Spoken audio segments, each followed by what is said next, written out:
ती फक्त 13 वर्षाची होती. खेळायचं वय, पण लग्नाची चर्चा सुरू झाली होती. डोळ्यात स्वप्न होती, हातात शाळेची पिशवी, पण घरात निर्णय झाला होता.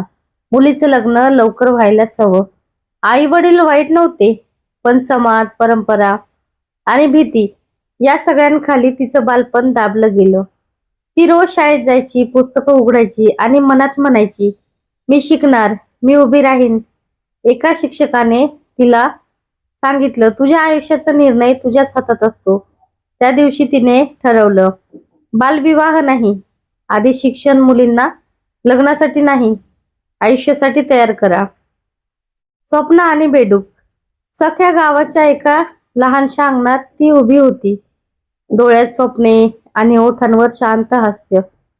पण घरातल्या लोकांनी तिच्यावर जे ठरवलं ते तिला माहित होतं. ती फक्त 13 वर्षाची होती आणि लवकरच तिचं लग्न ठरलं होतं. आई वडिलांचा विश्वास, कुटुंबाची गरज, समाजाची अपेक्षा सगळं तिच्यावर ओझं बनून आलं होतं.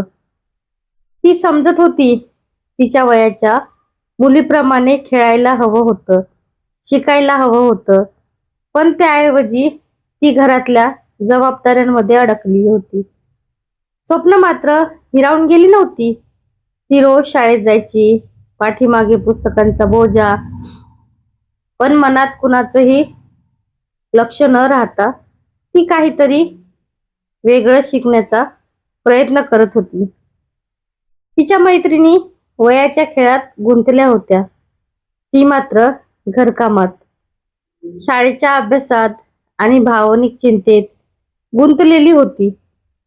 कधी कधी तिला वाटायचं, हे आयुष्य का माझ्यावर एवढं कठीण आहे?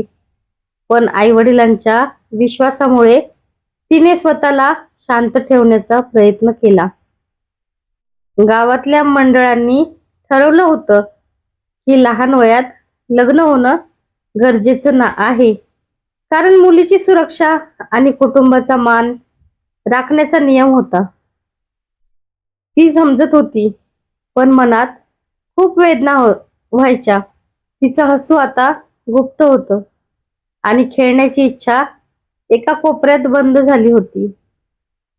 पण मनाच्या एका खोल कोपऱ्यात ती ठाम होती, मी शिकणार, मी उभी राहीन. त्या दिवशी तिला शाळेतील शिक्षकांनी समजावलं, तुझ्या आयुष्याचा निर्णय फक्त तुझ्याच हातात असायला हवा.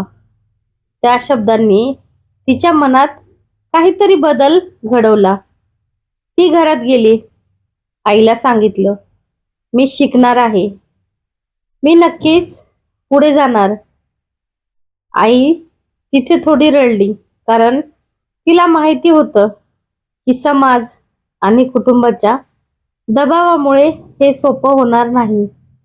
पण त्यावेळी ती बंधनावर विजय मिळवणारी पहिली लहान मुलगी बनली होती.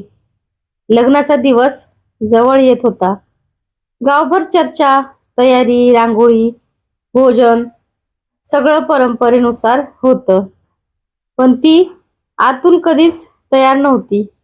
तिच्या मनात एकच विचार होता, मी शाळा पूर्ण करेन, शिक्षण घेईल, स्वतःचं भविष्य बनवेल. लग्नाच्या रात्री तिने शांतपणे आईकडे पाहून सांगितलं, मला थोडा वेळ द्या, मी तयारीत आहे, पण माझं शिक्षण संपल्याशिवाय मी काहीही करणार नाही. आईने तिच्या डोळ्यातले निर्धार पाहिले आणि हळूच मन मोकळं केलं. शिक्षक, मित्र आणि काही कुटुंबियाच्या मदतीने तिने लहान वयातच शिक्षण सुरू ठेवलं. गावातील काही माणसं विरोध करीत होती, काही साथ देत होती. तिला हळूहळू लक्षात आलं की मनाचा विश्वास आणि चिकाटी हेच मोठं सामर्थ्य आहे. ती दिवसेदिवस शिकत गेली.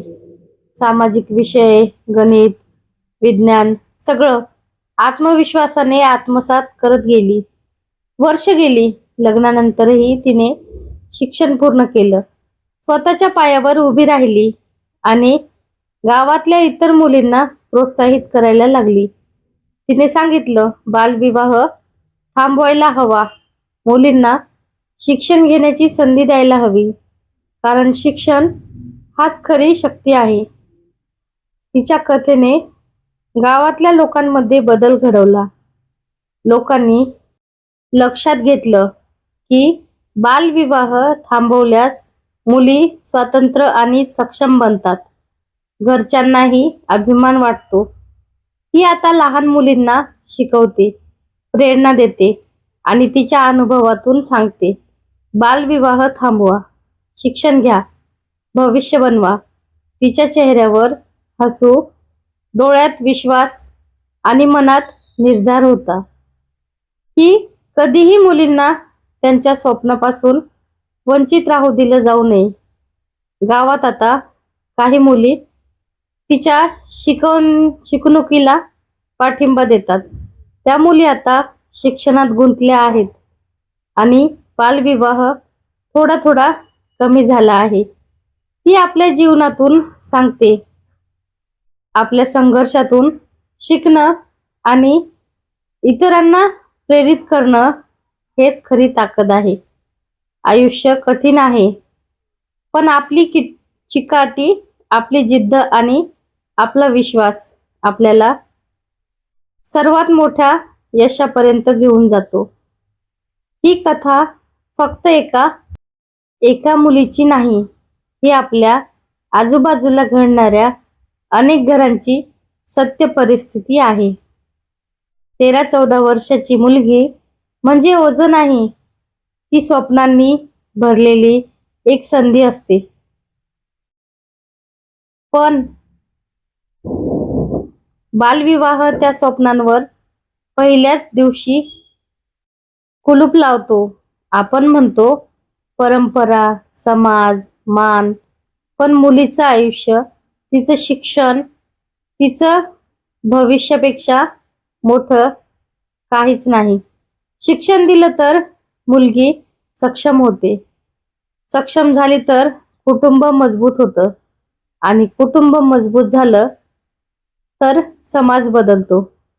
आज जर आपण बालविवाह थांबवला नाही तर उद्या आपण अनेक स्वप्नांची हत्या केलेली असेल. म्हणून आजच ठरवूया, मुलींना लग्नासाठी नाही, आयुष्यासाठी तयार करूया. बालविवाह थांबवा, शिक्षण द्या, भविष्य वाचवा. तर कशी वाटली कथा नक्की कमेंट करून सांगा. भेटूया परत पुढच्या व्हिडिओ.